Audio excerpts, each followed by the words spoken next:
जितने भी यासिन मस्ताना शो देखने वाले संगीत प्रेमी हैं, सभी संगीत प्रेमियों को यासिन मस्ताना और तमाम कलाकार कमेटी की ओर से बहुत बहुत झारखंडी जोहार, नमस्कार, आदाब, सत श्री अकाल। और चलिए भैया, समय को जाया नहीं करते हुए आप लोगों के लिए आज यासिन मस्ताना शो में ऐसे ऐसे शानदार जानदार म्यूजिशियन विराजमान हैं, ऐसे ऐसे महान हस्ती यासिन मस्ताना शो में आज आए हुए हैं। आप लोगों को बेहद मजा लगने वाला है और साथ ही हम लोग भी बेहद एंजॉय करने वाले हैं।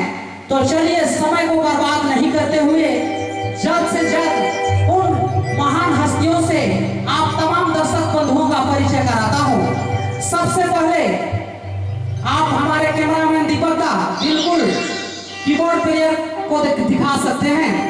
आप देख सकते हैं हमारे झारखंड के सुप्रसिद्ध महान कीबोर्ड प्लेयर हमारे दिनेश दा इस मंच पे विराजमान हैं और जस्ट उनके बगल में हमारे झारखंड के शान, हमारे झारखंड के महान हस्ती, झारखंड के महान पैड प्लेयर अबुल हसन का विराजमान है।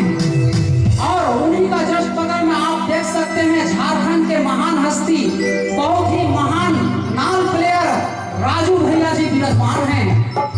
और जस्ट उनके बगल में देखिए एक और जानदार शानदार महान हस्ती हमारे नौशाद का इस मंच पे विराजमान हैं। चलिए